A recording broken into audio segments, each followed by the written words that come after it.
Pinakatitigan ko ito dahil parang nakita ko na ito pero napaka-imposible naman dahil kung hindi ako nagkakamali ay ito ang lolo ni Alex na nagligtas kay Grandpa noon.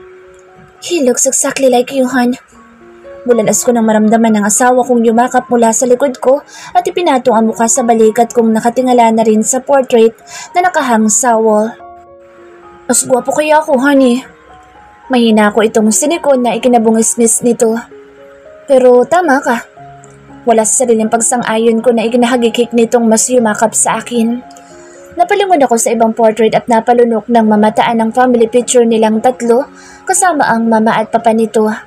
Bata pa doon si Alex na pinapagitnaan ng mag-asawa kung saan background nila ay ang Eiffel Tower sa Paris. Nalingkit ang mga mata ko na napatitig sa batang version ng asawa ko. Ang mga mata niyang napakalamlam na parang nangungusap. Ang munting ngiti niya na tila napakapamilyar sa alaala ko pero hindi ko maalala kung nakita ko na nga ba ito o namamalikmata lang ako dahil kabisado ko na ang mukha ng asawa ko. Ang gwapo mo noong bata ka. Komento ko at pilit iwinaksi sa isip ang alaalang sumasagis sa akin mula sa masalimuot kong karanasan noong bata pa ako. Mas lalo na ngayon, honey. Nilingon ko itong siniringa ng mga mata na ikinangiti at nag-smoke kiss sa mga labi ko. Magmerienda na muna kayo dito, Alex. Leah. Napabitaw kami ni Alex sa yakapan namin nang sumulpot na sa Ate Jel mula sa kusina na may dalang tray ng merienda at isang pitchel ng iced tea. Kaagad din itong sinalubong ni Alex at tinulungan sa mga dala nitong maingat na inilapag sa center table dito sa sala nila. Kahit mga furniture dito ay mga luma din pero kapansin-pansing napapangalaga ang maigi kaya nakakaengganyo sa paningin. Salamat po ate. Ngumiti lang naman itong tumango sa akin. Salamat sa pag-aalaga sa bahay ate. Halos walang pinagbago. Saad ng asawa ko na iginagala ang paningin sa paligid, katulad ko. Wala yun, kaya nga ako nandito para pangalagaan ng bahay. Anito, napapatango akong nangingiting pinagsasawa ang paningin sa kabuuan nitong may kalawakan nilang sala. Kahit mga chandelier at appliances dito ay makaluma. Ilang taon na ba ang bahay na ito? Almost 100 na din. Namilog ang mga mata ko na napalingon kay Ate Jel. Totoo? Natawa ang mga ito sa pagkagimbal ko at tumango-tango. Marami na rin nagbago sa labas nitong bahay. Dala ng mga kalamidad pero dahil matibay ang bahay, napanatili pa rin namin ang original na anyo nito dito sa loob mula pa sa kalulololohan namin. Lalo akong namamangang inilibot ang paningin sa paligid. Oh, maya-maya pa may hinugot itong box sa ilalim nitong nasa nagawa sa magandang uri ng kahoy. Inilapag nito iyon sa harap ko at binuksan. Kinuha nito ang isang photo album kaya lumipat na ako ng upuan sa tabi nito at nakausyoso. Wow, wala ngang pinagbago. Namamanghang bulalas ko na nakamata sa larawan nitong bahay nakuha dito sa loob. Napahaplos ako sa larawan at ikinumpara dito sa loob at halos wala ngang pinagkaiba. Nakalakip din sa larawan na kuha pa noong 1930s na patunay kung gaano nakatanda ang bahay. Kaya todo alaga ko dito kasi sa akin ipinagkatiwala nila tito. Napatango-tango akong tiningnan pa ang ibang litrato. Napalunok ako nang ang old pictures ni Alex ang nabuksan ko. May mga nakalakip pa sa bawat larawan kung kailan at saan ito kinunan. Biglang bumilis ang tibok ng puso ko. Sunod-sunod ako napalunok habang isa-isang tinitingnan ang mga pictures nito noong bata pa na nasa 6 at 7 taong gulang pa lang.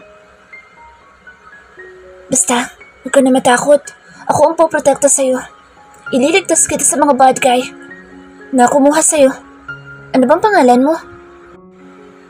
Mariin akong napapikit sa boses ng batang lalaki na nagre-replay sa isip ko habang kausap ang batang babaeng takot na nakakulong sa isang silid.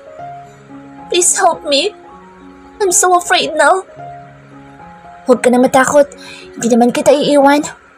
Napayuko ako sa pagtulo ng luha ko. Itiniklop ko na rin ang photo album na hawak ko, lalo't kumikirot ng ulo kong parang pinipiga ang utak ko sa pagbabalik ng alaalang hanggang ngayon pilit kong tinatakasan. Hey honey, may problema ba? Pasimple ako nagpahid ng luha at umiling sa asawa kong matiim na palang nakatitig sa akin. Pilit akong umiti para ikubli ang bigat ng loob ko sa pagsagi ng bangungot ko sa nakaraan. I'm okay, hon. No worries. Napayakap ako sa sarili habang palakad-lakad dito sa balcony ng bahay, kaharap ang kalmado at madilim na dagat. Danig pa dito ang bawat hampas ng alon sa sobrang tahimik ng paligid.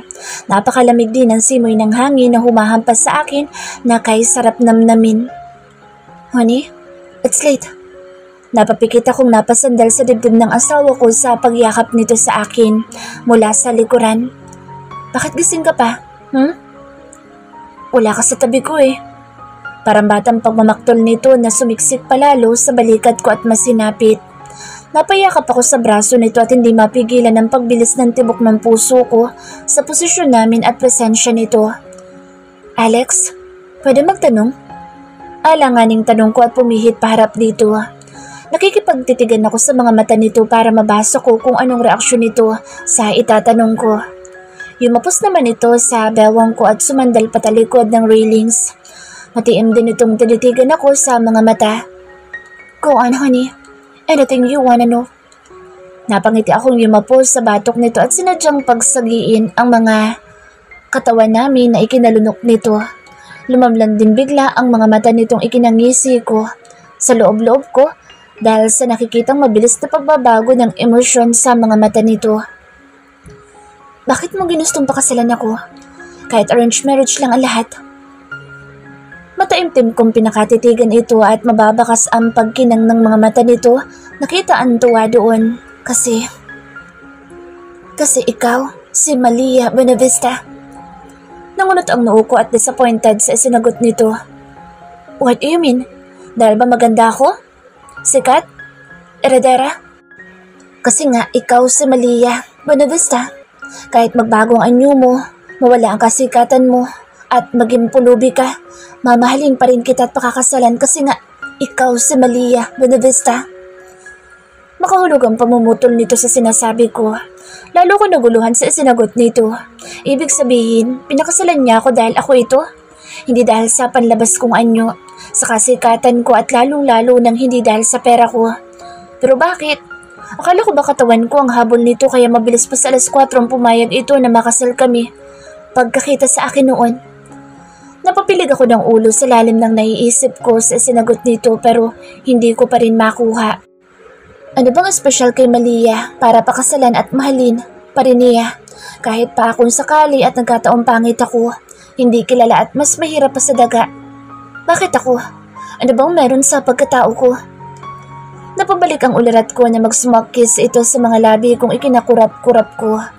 Natatawa naman itong pumisil sa bewang ko na kinayayapusan ng mga braso nito. Hindi ko mapigilang mag-init ang muka sa pasimpleng pamimisil nito na nagugustuhan ng katawan ko. Ano bang meron sa akin? Sa wakas ay naisatinig ko ang nasa isip kong katanungan. Ngumiti lang naman itong mariing humalik sa noo at pisngi ko bago yumakap sa akin na ikinangiti ko. Bakit hindi mo alamin, honey? Ano nga bang meron ka at mahalaga ka sa akin? Honestly, pumunta ako noon ng restaurant niyo para tumanggi sa alok na kasal sa akin. Pero nang malaman ko kung sino ka, walang pag-aalinlangan kung tinanggap ang kasal na bukal sa loob ko. Bakit ako tatanggi eh? Nakalaan ka naman talaga para sa akin. Napatingala ako dito na sinalubong ng masuyong halik ang mga labi ko. Kahit gusto ko pang tanungin ito ay isinantabi ko na muna ang mga katanungan ko at buong pagmamahal kong tinugon ang mga labi nito. Naramdaman ko namang mas kinabig pa ako nito at pinalalim ang halikan namin nang tumugon na ako. Alex. Lia, mahal kita. Wala nang iba. Pwede mo rin ba akong subukang mahalin? Subukan mo lang, honey. Huwag mong pilitin. Kapag hindi mo pa rin magawang mapapapasok ako sa puso mo, at gugustuhin makalaya mula sa akin, honey, pakakawalan kita. Kasi, kaligayahan mo ang pinakamahalaga sa akin. Masaya ako kapag masaya ka, honey, at nadudurog kapag umiiyak ka at nalulungkot sa piling ko. Wala akong ibang hangad mula sa'yo, kundi ang mapasaya at mapangalagaan ka, honey. Pero pwede ba natin subukang i-work out ang marriage natin? Para hindi na tayo umabot ng hiwalayan. Simpleng tao lang ako kumpara sa isang herederang katulad mo, pero malinis at puro ang pagmamahal ko sa'yo, honey. Wala akong interes sa kasikatan mo. Para makilala din ako ng mga tao. Lalo na ang asamin ang pera mo para makaahon ako sa hirap at maging buhay-hari. Ako, na nakukuha at napupuntahan lahat ng gusto. Kung ako nga ang papipiliin, mas gugustuhin ko manirahan tayo dito sa probinsya at mamuhay ng simple, kasama ang bubuuin natin pamilya. Tumulo ang luha kung masinigpitan ang pagkakayakap dito. Ramdam ko ang sinseridad sa tono nito at napatunayan naman na niyang wala nga siyang interes sa pera ko. Dahil kahit ibinigay ko na ang black card ko dito na bilyon ang laman, ay ni piso hindi nito iyon binawasan. Kahit noong gabi-gabi akong umuuwing lasing ay inaasikaso niya lang ako. Pinupunasan at binibihisan ng hindi hinihipuan o pinagsasamantalahan dahil lasing ako. Kaya siguro nakapasok siya sa puso ko ng ganoon kadali. Dahil sa mga ipinapakita nito at pinapatunayang mali, lahat ng mga paratang ko sa kanya mula sa umpisa. Na pera at katawan ko lang ang habol nito, kaya pumayag na magpatali sa akin. Kahit hindi maayos ang pakisama ko at palaging pinagsasabihan ng mga nakakainsultong salita, ay nanatili siyang nakatikom ang bibig at inaasikaso pa rin ako. Kahit hindi asawa ang turing ko sa kanya. At madalas ipinamumukhang hindi ko siya kailanman magugustuhan, ay nandirito pa rin siya. Pinagsasalbihan at minamahal. Kung pwede lang, Alex. Kung pwede lang. Pagkakaila ko sa totoong nararamdaman ko. Ramdam kong natigilan ito at napapisil sa bewang ko. Kahit sigurado na ako mahal ko na rin ito, ay nagahari pa rin ang takot at mga agam-agam sa isip at puso ko sa nakaraan nito. Kung gaano karami ang naging babae nito. Natatakot akong isang araw may sumulpot na lamang na mag-ina at magpapakilalang si Alex ang ama ng bata. Sa kaisipan pa lang na posibleng mangyari iyon sa amin, ay nadudurog na ang puso ko. Paano pa kaya kung magkatotoo na? Bakit pa kasi napaka-playboy niya? Hindi ba pwedeng tumulad na lang siya kay Charles ni Kate na kahit habulin ng mga babae ay hindi ito nagpapakita ng interes? Lalong hindi iyon pumapatol. Hindi yung kung may bubuka ka sa harapan niyang nakapalda ay papatusin naman niya. Mapait ako napangiti at pasimpleng nagpahid ng luha sa pagsagi sa alaala ko nang nangyari bago ang kasal namin, kung saan naaktuhan mismo ng mga mata ko kung paano ito nagpapakasasang makipagtalik sa babaeng nakabuka ka sa harapan niya. Hanggang ngayon parang kutsilyo pa rin tumatarak sa puso ko ang pangyayaring iyon na na-witness mismo ng mga mata ko. Kahit pilit ko na iyong kinakalimutan ay kusa pa rin bumabalik sa balintataw ko na tila nakaukit na sa isipan ko. Magpahinga na tayo, honey. Lumalalim na ang gabi. Marami pa tayong papasyalan bukas. Basag nito sa mahaba-haba naming katahimikan habang nakayakap sa isa't isa na tila nagpaparamdaman.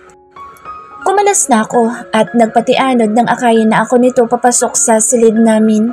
Ramdam ko rin ang biglaang pagbabago ng aura nito at ang pananahimik niya.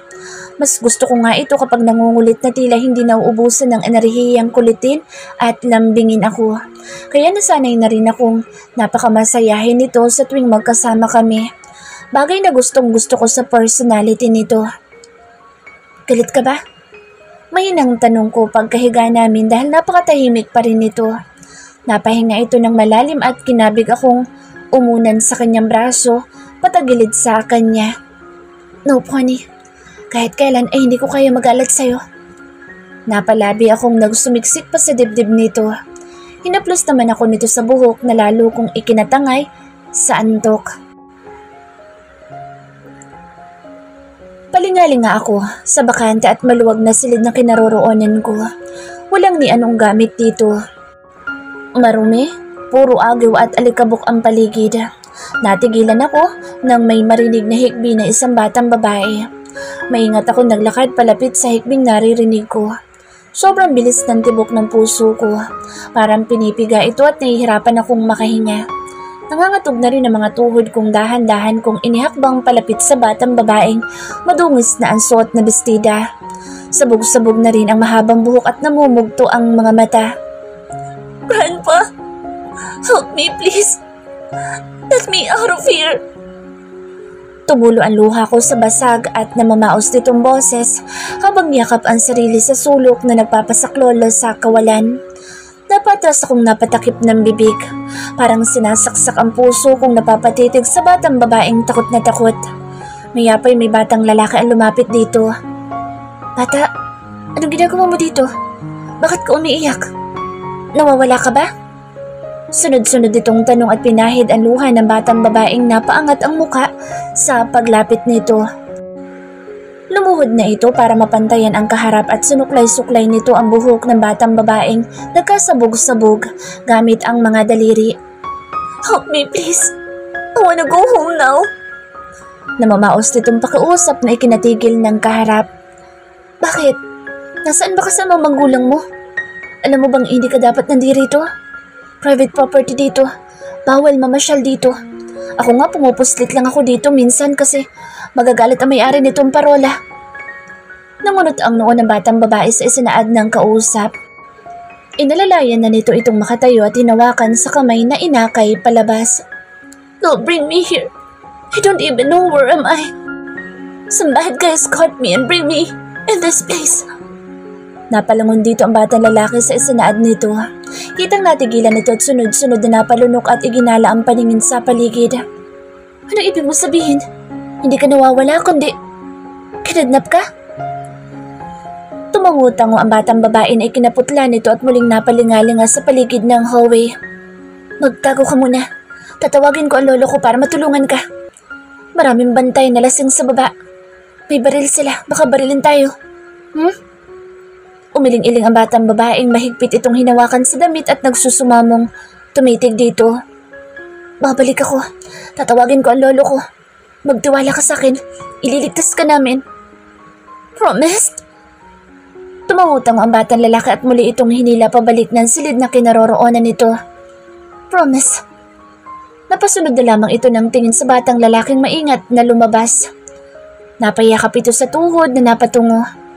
Saglit lang ay may mga yabag na ang naramdaman niyang papalapit kaya napaangat ito ng mukha. Sa pag-asa ang batang lalaki at lolo nito ang mga iyon pero nagkamali siya. Isang matandang lalaki kasama ang mga tao nitong armado ang siyang bumungad sa kanyang ikinasuksok niya sa sulok dala ng takot. Big boss, anong plano sa batang iyan? Ani na isang tao nitong armado din sa matanda na nakapamewang at tila tuwang-tuwa sa nakikitang takot sa batang babae.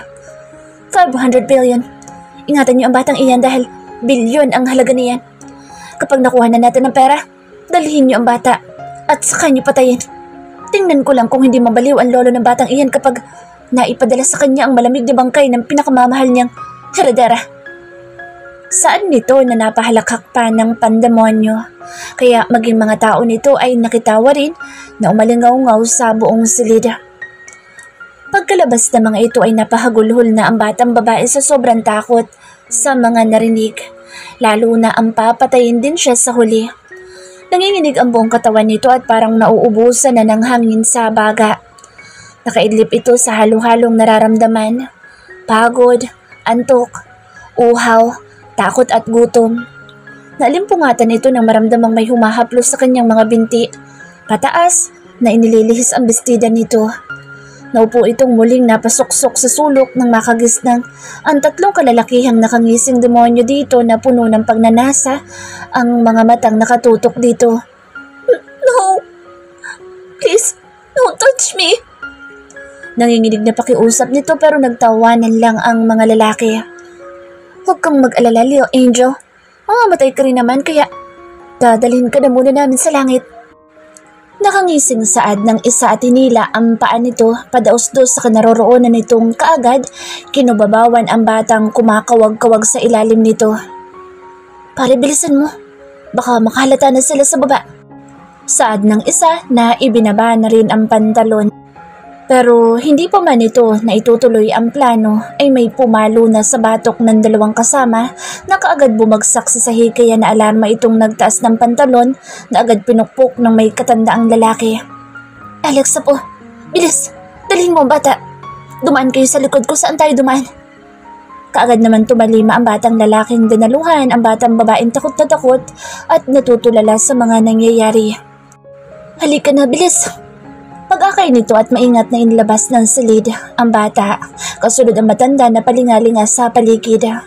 Nangangatog ang mga tuhod nito nang makitang tila nasa isang tore sila. Napailing-iling itong niyakap ang batang lalaki at muling napahikbi. Bata, huwag kang matakot. Ako ang poprotekta sa'yo sa mga bad guy na kumuha sa'yo. Ano bang pangalan mo?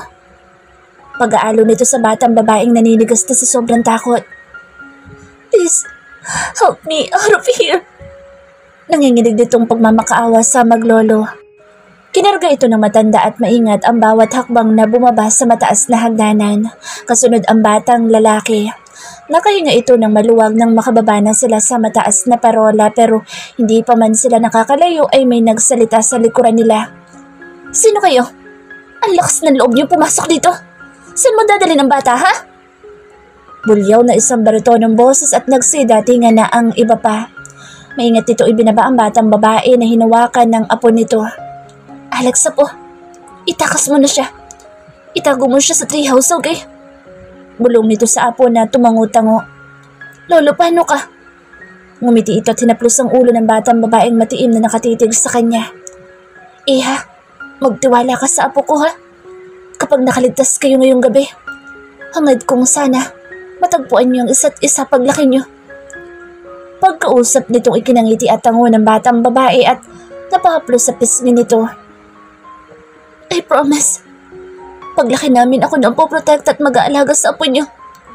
Kasi, siya lang po ang pakakasalan ko. Inosenteng pangako nito sa matandang ikinangiti nito. Pangako? Pakakasalan mo ang apo ko? Nangingiting tanong nito na ikinatango-tango ng batang babae. Ano bang pangalan mo, Iha? Leah po. I'm Leah Bonavista. Napatango-tango itong bumaling sa apong lalaki na namamanghang pinakatitigan ang batang babae. Narinig mo, Apo? Pakatandaan mo ang pangalan niya, ha? Malia Bonavista. Opo, Lolo. Tatandaan ko po. Napatayo na ang matanda at tinanguan ng mga itong magkahawak kamay na kumaripas ng takbo sa madilim na kakahuyan. Nakasunod lang itong tumatakbo sa kalagitnaan ng madilim at masukal na gubat. Nanigas ang mga ito nang makarinig ng sunod-sunod na putok ng baril. Lolo! Bigkas dito sa nanginginig na boses. Let's go! Come on! Untag ng batang babae ikinabalik na ularat nito at muling hinila patakbo hanggang sa kung saan-saan na sila sumusuot dahil sumunod ang mga kidnapper na hinahagilap silang dalawa. Huwag kang matakot. Alam ko ang daan palabas. Hintay lang natin silang makalayo.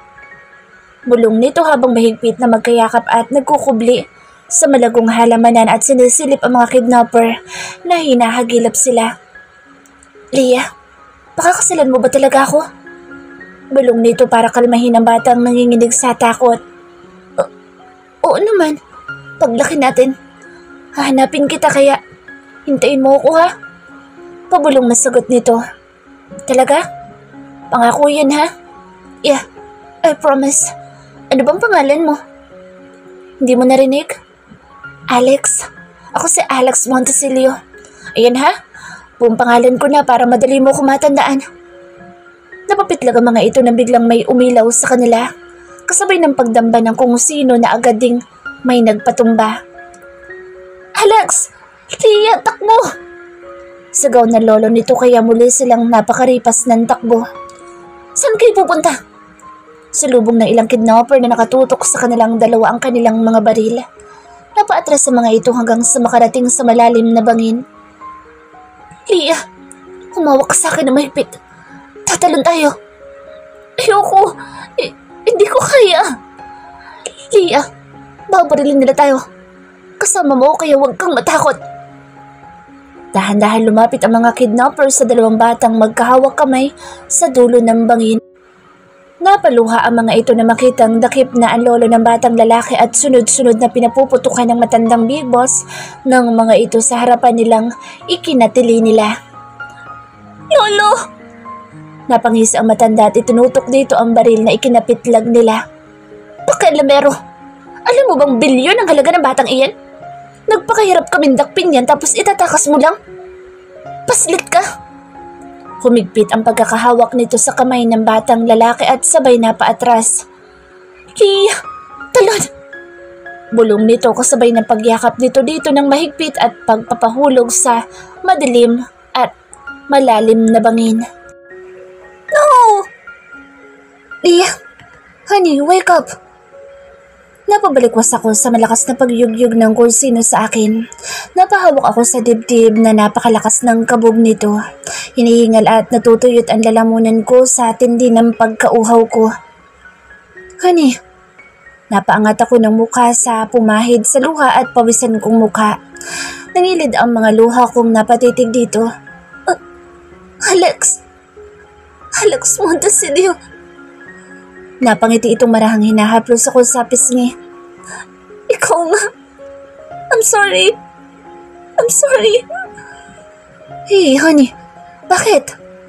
Nag-aalalang tanong nitong ikinailing-iling ko, kasabay ng pagragasa ng masaganang luha ko at napayakap dito ng mahigpit na ikinaiktad pa nito. I'm sorry! I'm sorry, Alex! Hindi kita nakilala. I'm really, really sorry. Alex Personover Voice. Naaawa kong hinahaplos ang asawa ko sa ulo nito na parang batang nagsusumiksik sa dibdib ko. Ramdam ko ang takot na nararamdaman nito sa kanyang napanaginipan. At kung hindi ako nagkakamali ay naaalala na niya ang nakaraan. Kung sino ako, kung ano kami. Kahit hindi niya sabihin, ay sa uri pa lang ng kilos nito ay mahihinulaan ko na. May ideya na siya kung sino ako at ano nangyari sa nakaraan namin sa lugar na ito. Alex, pinahid ko ang luha nitong tumulo. Kahit nahihimbing na ito, ay mukhang sariwa pa rin sa kanya ang gabing naging bangungot sa nakaraan namin dalawa, kung saan ko siya unang natagpuan at nakilala. Hush now, honey. You're not alone. I'm always here for you.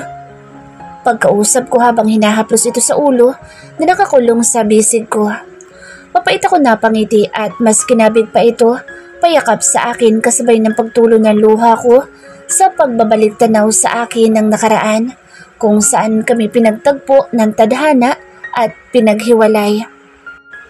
Lia! Lia, nasan ka?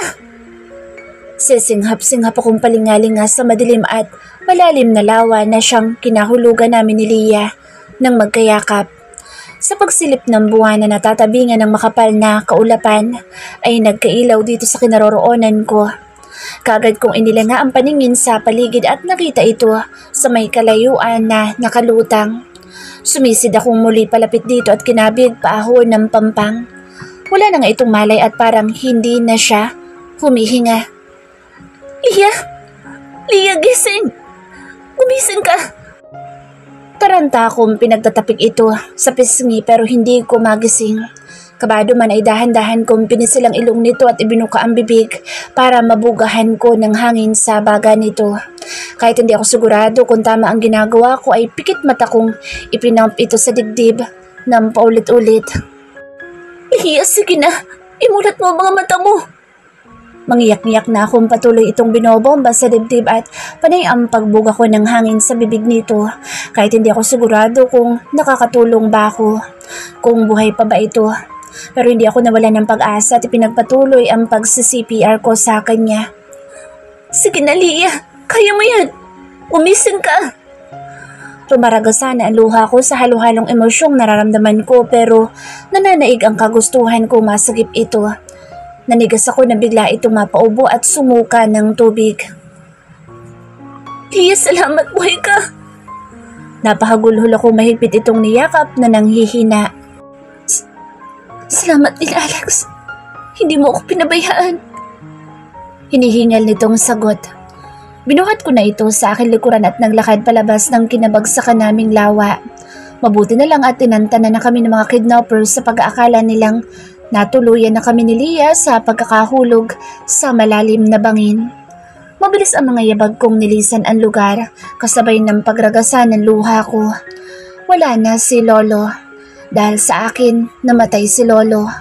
Kung hindi ko siya tinawag na may ililigtas kaming batang nakidnap, ay buhay pa sana siya hanggang ngayon.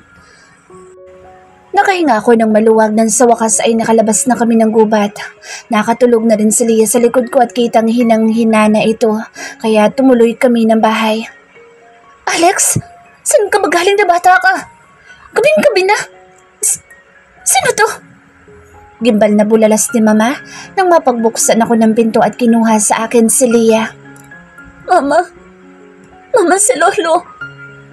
Natigilan ito pagkalapag kay Leah sa sofa at namumutlang nilingon ako. Napakagulhol na akong ikinaalarma nito at kagad akong niyakap ng mahigpit. Wala na si Lolo, Mama. Pinatay siya sa gubat kanina. Kasalanan ko kaya siya namatay, Mama. Napakagulhol itong masinigpitan ng pagkakayakap sa akin.